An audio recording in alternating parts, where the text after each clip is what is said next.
adesão mental e o umbral. O tão falado umbral, no Espiritismo, foi também definido na obra Memórias de um Suicida, de Ivone do Amaral Pereira, em que um espírito suicida, chamado Camilo Cândido Botelho, relata detalhadamente os resgates aos suicidas, realizados pelos servos de Maria de Nazaré. É uma obra espetacular.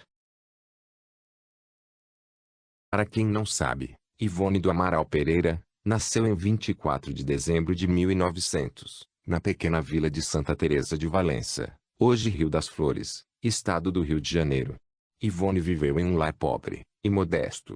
Porém, aprendeu com os pais a servir os mais necessitados, pois em sua casa eram acolhidos com carinho pobres criaturas sem recursos, inclusive mendigos. Essa sua existência foi repleta de sofrimentos, que se iniciaram em seus primeiros dias de nascida, com um acesso de tosse, que a sufocou, colocando-a em estado de catalepsia, durante 6 horas. A infância de Ivone foi povoada por fenômenos espíritas, muitos deles, narrados no livro Recordações da Mediunidade. Aos 4 anos, ela já se comunicava com os espíritos, que considerava pessoas normais, encarnadas. Mais tarde, na vida adulta, manteria contatos mediúnicos regulares, com outras entidades evoluídas, como o Dr. Bezerra de Menezes, Camilo Castelo Branco e Frederic Chopin. De fato, Ivone do Amaral Pereira foi uma criança infeliz. Vivia flagelada por uma imensa saudade do ambiente familiar que tivera na sua última encarnação na Espanha, e de que lembrava com extraordinária clareza. Considerava seus familiares, principalmente seu pai e irmãos, como estranhos. Para ela, o pai verdadeiro era um espírito Charles, e a casa, a da Espanha. Os fenômenos de catalepsia foram comuns na sua existência, com mais intensidade, a partir dos 16 anos. A maior parte das reportagens de além-túmulo, dos romances, das crônicas e contos, relatados por Ivone Pereira, foram coletados no mundo espiritual através deste processo. A sua mediunidade, porém, foi diversificada. Foi médium psicógrafa e receitista, assistida por entidades de grande elevação, como Bezerra de Menezes, Charles, Roberto de Canalejas e Bettencourt Sampaio. Possuía mediunidade de efeitos físicos, chegando a realizar algumas sessões de materialização. Como médium psicofônica, podia entrar em contato com obsessores, obsidiados e suicidas, aos quais devotava um carinho especial, sendo que muitos deles tornaram-se espíritos amigos. Pelo desdobramento noturno, Ivone Pereira visitava o mundo espiritual, amparada por seus orientadores, coletando as crônicas, contos e romances com os quais hoje nos deleitamos.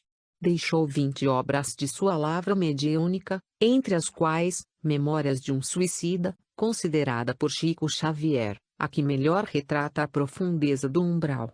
Este livro, ditado pelo espírito Camilo Castelo Branco, que usou o pseudônimo Camilo Cândido Botelho, foi recebido em 1926, mas editado somente 30 anos depois, em 1956, pela Federação Espírita Brasileira.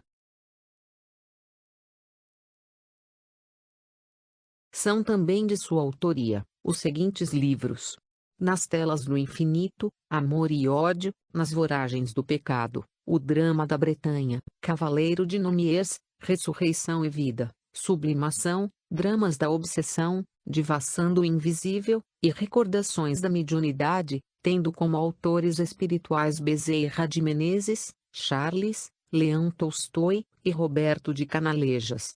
Embora conhecesse bem a arte poética, jamais psicografou qualquer poema. Deixou uma série de 10 livros, destinados ao público infanto-juvenil, recebidos por intuição, e supervisionados por Bezerra de Menezes e Leon Denis, livros que ainda não vieram a ser publicados. Declaração de Ivone, em entrevista a Jorge Ritzeni, em 1972. A formação do meu caráter foi feita pelo Dr. Bezerra de Menezes. Segui sempre os conselhos dele. Mas houve outros espíritos que me guiaram, como Bittencourt Sampaio e Eurípedes Barçanufo, com quem trabalhei muito, principalmente em curas de paralíticos. A maior parte de sua atividade mediúnica foi exercida em Lavras e outras cidades de Minas Gerais. Ivone Pereira serviu como médium de 1926 a 1980, quando um acidente vascular cerebral impossibilitou a atividade mediúnica. Sempre humilde, terna e vivaz, morava num casarão, em Piedade, subúrbio do Rio de Janeiro, em companhia de sua irmã casada, Amália Pereira Lourenço, também espírita. Na noite de 9 de março de 1984, vitimada por trombose, desencarnou durante uma cirurgia a que se submetera. Tinha 83 anos, e mantivera-se solteira, cumprindo dignamente o mandato mediúnico, exercido com amor e total devotamento ao semelhante.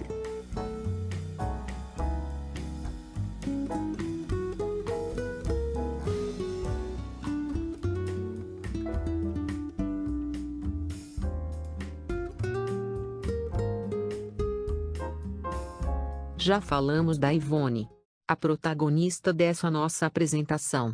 Agora, vamos falar das suas informações sobre o umbral. Após a morte, antes que o espírito se oriente, gravitando para o verdadeiro lar espiritual, compatível com o seu nível vibracional, será sempre necessário o estágio numa região, cuja densidade corresponda aos estados vibratórios e mentais do recém-chegado.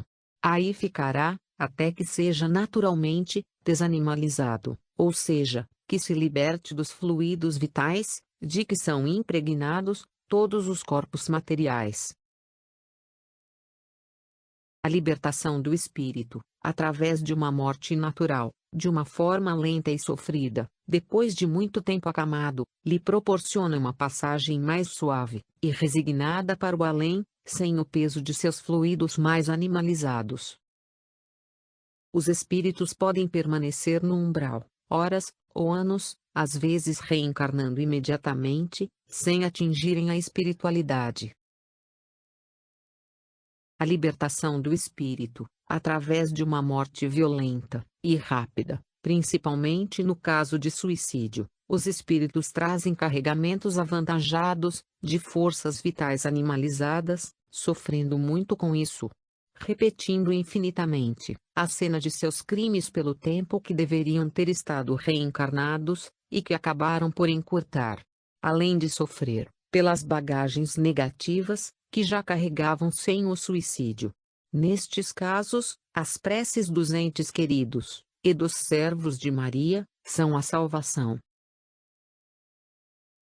André Luiz, na obra Nosso Lar, pela psicografia de Chico Xavier, foi considerado um suicida indireto, pois não cuidou de seu corpo físico, nem se empenhou em sua reforma íntima, durante a sua encarnação. Lísias, que era um espírito mais evoluído, auxiliava André na definição de umbral. O umbral começa na crosta terrestre. É uma zona obscura, para onde são atraídos aqueles que no mundo não se resolveram atravessar as portas dos deveres sagrados, a fim de cumpri-los, demorando-se no vale da indecisão, ou no pântano dos erros numerosos. O umbral funciona, portanto, como uma região destinada ao esgotamento de resíduos mentais.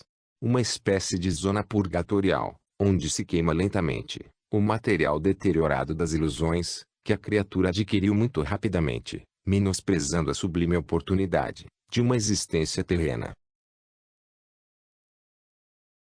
Vemos então que no umbral somos obrigados, por nossa própria consciência culpada, a voltarmos-nos para dentro de nós e refletir o quanto erramos, o quanto nos iludimos, sofrendo muito, devido ao mundo mental que ajudamos a construir ao longo das reencarnações, em que sempre estivemos deliberadamente descumprindo a lei do amor.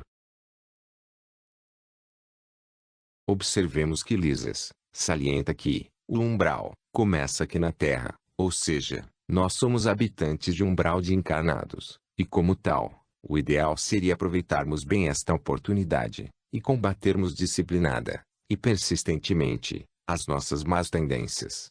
O Evangelho de Jesus é o melhor roteiro a seguir, para que possamos, ainda aqui na Terra, nos preparar para acessar a vida real do Espírito imortal. Na questão 778, do Livro dos Espíritos, Kardec pergunta aos espíritos se o homem pode regredir para o estado natural, ou primitivo, e eles respondem que não, pois existe a lei do progresso criada por Deus, ou seja, todos nós estamos progredindo sempre, ou no máximo estacionamos. Logo, não existem penas eternas. E vai chegar um momento em que o espírito sofrido é transferido do umbral para uma região de refazimento, para uma colônia espiritual.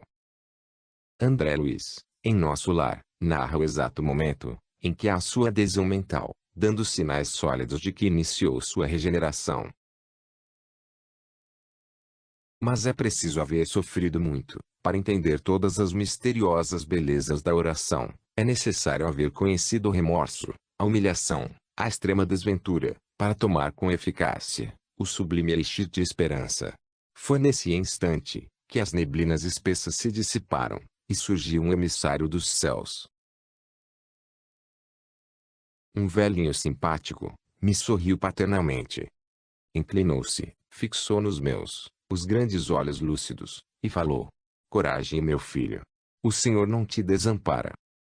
Era Clarencio, que surgiu como uma luz, e resgatou-o para uma vida nova, que ele desconhecia existir. Que maravilha! O que seríamos, sem Jesus? É consolador saber que não estamos sós. É consolador saber que nossas preces são ouvidas por Deus e seus anjos, quer estejamos encarnados ou desencarnados. É consolador saber que ainda há tempo, que estamos aqui, encarnados, podendo construir um novo futuro. A nossa nave Terra ainda sofre com o nosso orgulho, vaidade e egoísmo. Mas isso também passa. Temos muitas pessoas, no esforço da regeneração, e muitos espíritos evoluídos, como Emmanuel, que já estão reencarnados, ou estarão reencarnando, para acelerar o processo de regeneração. Então, que aproveitemos o tempo que temos aqui, vigiando nossos pensamentos, refletindo, usando a fé raciocinada, para dissolver o nosso orgulho, nossa vaidade, e nosso egoísmo, para que quando desencarnarmos, parte pelo menos, desses fluidos mentais deletérios, já se encontrem purificados. Assim, poderemos alçar voos mais altos na espiritualidade. Vimos que, André Luiz, muito sofreu até que sua consciência despertasse, mas ele não sabia da doutrina espírita. Mas nós sabemos. Resta-nos então, a vontade determinada, e a prática do Evangelho de Jesus. Avante, irmãos!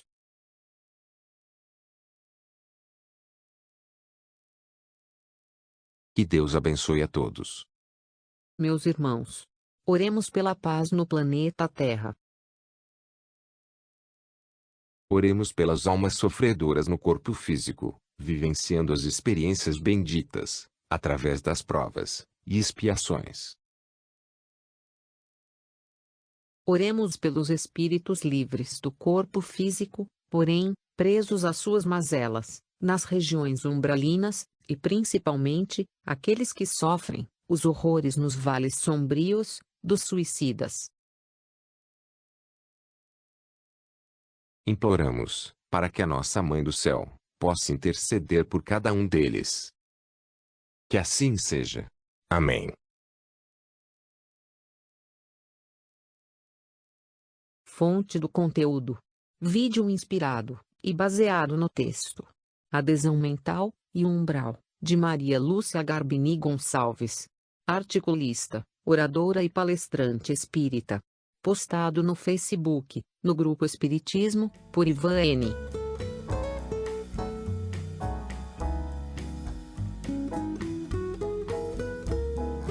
Se você gostou do nosso trabalho, obrigado. Curta, compartilhe e se inscreva no nosso canal.